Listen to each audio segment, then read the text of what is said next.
Hi friends, எல்லாருக்கும் வணக்கம். எல்லாம் எப்படி இருக்கீங்க? நல்லா இருக்கீங்களா? இந்த வீடியோவில் நம்ம இன்றைக்கி ஒரு வீக்லி விலாக்ஸ் தான் பார்க்க போகிறோம். இந்த வீக் ஃபுல்லாக என்னென்ன ஃபீல்டு ஒர்க் பண்ணியிருக்கோம் அப்படிங்கிறத தான் பார்க்க போகிறோம். இந்த தோட்டம் வந்து நம்ம வீட்டுக்கிட்ட இருந்து ஒரு 2 கிலோமீட்டர்ஸ் டிஸ்டன்ஸில் இருக்கிற தோட்டம். இங்கே வந்து நம்ம இப்போ வந்து என்ன விவசாயம் பண்ணியிருக்கோம்னா ஆலக்கரும்பு தான் போட்டிருக்கோம். அந்த வேலை தான் நடந்துகிட்ருக்கு. வயல்லாம் ஓட்டி ரெடி பண்ணி பார் போட்டு ரெடி பண்ணி வச்சாச்சு. அப்புறம் வயல்லாம் ரெடி பண்ணோடனே கரணை போடுறதுக்காக ஆள் வர சொல்லியிருந்தோம். அவங்களும் கரும்புலாம் வெட்டி கரணை போட்டுட்ருக்காங்க. வயலில் இப்போ வந்து ஃபுல்லாக கரும்பு தான் போடுறோம். அதுக்கான வேலைகள்லாம் பரபரப்பாக பயங்கரமாக நடந்துகிட்ருக்கு.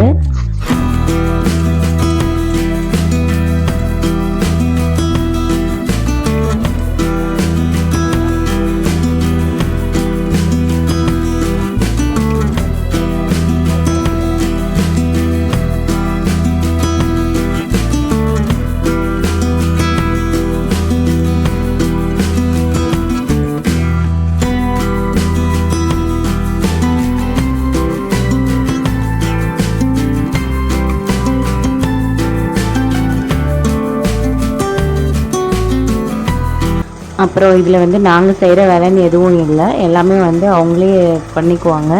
இது வந்து எப்படின்னா ஒரு 1000 கரணைக்கு 350 ரூபா கூலி. எவ்வளோ கரணை யார் வெட்டுறாங்களோ அவங்களுக்கு அதுக்கு தகுந்த மாதிரி கூலி. இதெல்லாம் வந்து அவங்க வெட்டி கொண்டு வந்து போடுற வரலும் அவங்களோட வேலை. அதனால் நாங்கள் வந்து இதில் எந்த வேலையும் செய்யலை, எல்லாமே அவங்களே பார்த்துக்கிட்டாங்க. எடுத்துகிட்டு போய் போடுறது, அதில் வந்து மண்ணில் வச்சு மூடுறது எல்லாமே அவங்க பண்ணிக்கிட்டாங்க. அவங்க வந்து இப்போ கீழே ஒரு வெயில் போட்டதுக்கப்புறம் நாங்கள் வந்து சரி தண்ணி எடுத்து விடலாம் அப்படின்ட்டு என்னை மோட்டர் போட்டு விட சொன்னாங்க. நான் மோட்டர் ரூமுக்கு வந்து மோட்டரை ஆன் பண்ணி விட்டாச்சு. அதாவது கருணைக்காடு வந்து வெயில் டைமில் தண்ணி கட்டக்கூடாதுன்னு சொல்லுவாங்க. அதனால் அவங்க ஒரு வெயில் போட்டு முடித்தோடனே தண்ணி எடுத்து விட்டாச்சு. ஹஸ்பண்ட் வந்து தண்ணி கட்ட ஆரம்பிச்சிட்டாங்க. நான் இன்றைக்கி ஃப்ரீயாக தான் இருந்தேன். கொஞ்சம் சின்ன சின்ன ஹெல்ப் மட்டும் தான் பண்ணேன். மீதி வேலையெல்லாம் ஹஸ்பண்டே பார்த்துக்கிட்டாரு. அவர் தண்ணி கட்டுறப்ப பார்க்குறப்ப எனக்கும் ஆசையாக இருக்கும் போய் தண்ணி கட்டலான்னு. ஆனால் நாம் மம்டியில் மண் எடுத்தோம்னா அந்த தண்ணியிலேயே பாதி மம்டிலேயே மண் போயிடும். அதில் தான் மம்டியில் மண்ணே வராது. அது கட்டுறதுக்குள்ளே அங்கேயும் இங்கேயும் உடஞ்சிட்டு போகும். அந்த பயத்தினாலேயே நான் இதுக்குள்ளே இறங்குறதே இல்லை. எப்பயாச்சும் கட்டுவேன். வீட்டுட்டு இருக்க வயல் வந்து களிமண் காடு அப்படிங்கிறதுனால அது வந்து கொஞ்சம் மண் அள்ளுனா கெட்டியமாக வரும். இது வந்து கொஞ்சம் சரளி மண் மாதிரி இருக்கும். அல்லனா எல்லாம் கரைஞ்சிக்கிட்டே போகும். அதனால் நான் கிட்ட எதுவும் போகல, தூரத்துலேயே நின்று பார்த்துட்டு மட்டும்தான் இருந்தேன்.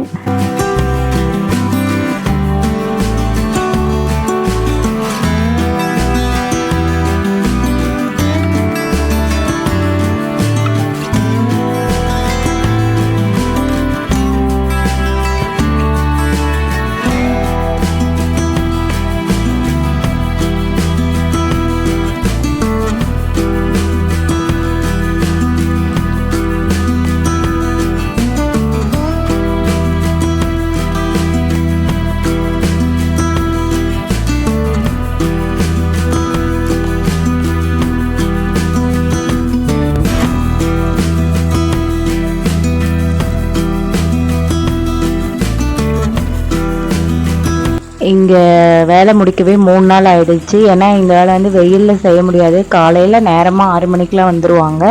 வந்தாங்கன்னா ஒரு 11 மணி வரலும் தான் கரணை போடுவாங்க. அதே மாதிரி ஈவினிங் வருவாங்க 3 மணிக்கு மேலே, அதுக்கப்புறம் போடுவாங்க. அதனால் 3 நாள் போல் ஆகிடுச்சு இங்கே வேலையை முடிக்க. தண்ணி கட்டி முடிக்கவும் 3 நாள் ஆகிடுச்சு. அடுத்து இது வந்து நம்ம வீட்டுட்டு இருக்க வயல். இங்கே வந்து நம்ம பருத்தி தான் போட போகிறோம். அதுக்காக பார் தான் போட்டுட்ருக்காங்க. அங்கே வேலை முடிச்சுட்டு வந்தோடனே இங்கே ஸ்டார்ட் பண்ணியாச்சு. பருத்தி போடுறதுக்கு பார் போட்டு பருத்தி கொட்டை ஊனி தண்ணியும் கட்டியாச்சு. இப்போ களைக்கொல்லி மருந்து தான் அடிச்சிட்ருக்கோம்.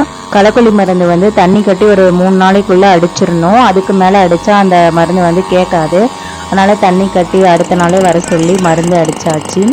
என்ன தான் மருந்து அடித்தாலும் களை வரதான் செய்யுது. இருந்தாலும் இந்த மருந்து அடிக்கிறப்ப கொஞ்சம் குறையும் அப்படிங்கிறதுனால உடனே மருந்து அடிக்க வர சொல்லியாச்சு.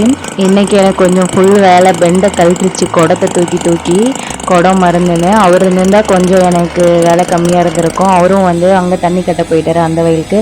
ஆல்ரெடி நம்ம பார்த்தோம் இல்லைங்களா, அந்த கரும்பங்காட்டுக்கு வந்து தண்ணி கட்ட போயிட்டார். அதனால் நான் இங்கே வந்து மருந்து அடிக்கிற பார்த்துக்கிட்டேன். இதை விட்டுட்டாலும் அடிக்க முடியாது அப்படிங்கிறனால சரி நான் பார்த்துக்கிறேன் நீங்கள் போங்கன்ட்டு அங்கே பார்த்துக்கிட்டாரு. நான் இங்கே மருந்து அடிக்கிற வேலையை பார்த்துக்கிட்டேன். இப்படி தான் நாங்கள் எங்கள் வேலைகளை வந்து ஷேர் பண்ணிக்குவோம். வேலை இருக்கிற சமயத்தில் வந்து எப்பயும் மோஸ்ட்லி 2 பேரும் தான் வயலுக்கு போகிறது வர்றது எல்லா வேலையும் பண்ணுவோம். சப்போஸ் வேலை இருந்தால் அவர் அங்கே பார்த்துக்குவார், நான் இங்கே பார்த்துக்குவேன். அந்த மாதிரி தான்.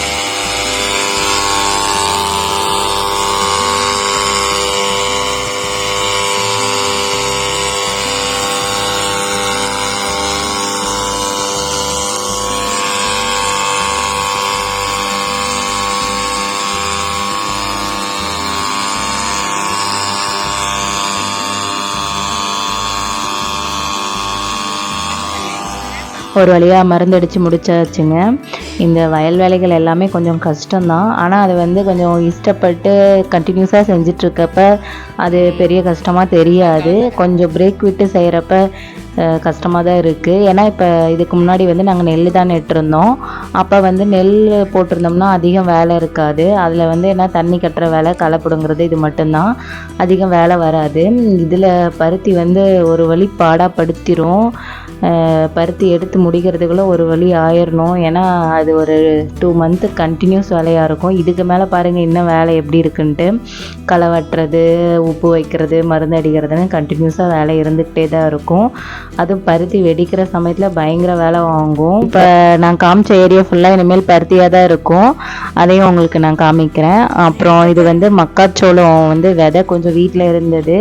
ஒரு கருது நல்லா முத்தி போய் காஞ்சி இருந்தது. சரி அதை அப்படியே பருத்தி காட்டில் ஊனலாம் அப்படின்ட்டு முந்தின நாள் நைட்டே ஊற வச்சு அடுத்த நாள் ஈவினிங் போல் தான் ஊனலான்ட்டு எடுத்துகிட்டு வந்து பருத்தி காட்டில் ஊனிட்டு இருந்தேன். அது வந்து மேலீரம் காஞ்சிச்சு, அடிஈரம் இருந்தது. கொஞ்சம் தண்ணி தெளித்து விட்டால் நல்லா வந்துருன்ட்டு நான் மக்காச்சோளம் விதை ஊன சஞ்சய் வந்து தண்ணி ஊற்றினா அந்த விதை அப்படியே தெரிஞ்சுதுன்ட்டு, நீ இப்படி ஊற்றாத இரு நான் செஞ்சு காமிக்கிறேன்ட்டு இந்த மாதிரி நல்லா கையை வச்சு தெளிச்சு விட்டினா தான் அந்த விதை தெரியாது அப்படின்ட்டு சொல்லி கொடுத்தேன். அப்புறம் அதே மாதிரியே நான் சஞ்சுவும் அந்த தண்ணி ஊற்றிட்டே வந்துட்டு இருந்தான். அதுக்குள்ளே அண்ணனுக்கும் தம்பிக்கும் சண்டை வந்துருச்சு.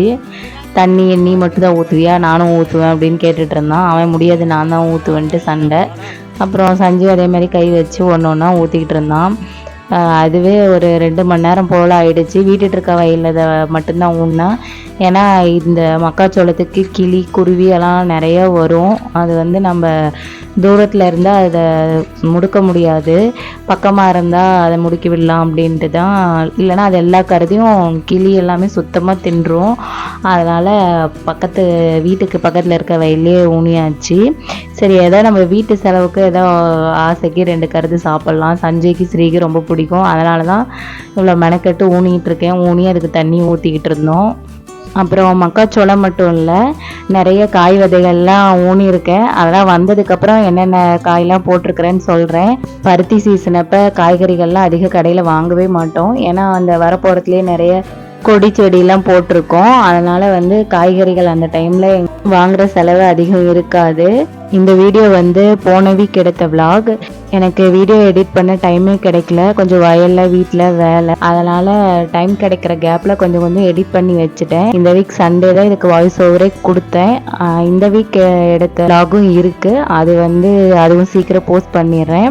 உங்களுக்கு இந்த விளாக் பிடிச்சிருக்குன்னு நினைக்கிறேன். பிடிச்சிருந்தா நம்ம சேனலை லைக் பண்ணுங்கள், ஷேர் பண்ணுங்கள், சப்ஸ்கிரைப் பண்ணுங்கள். தேங்க்ஸ் ஃபார் வாட்சிங். பாய்.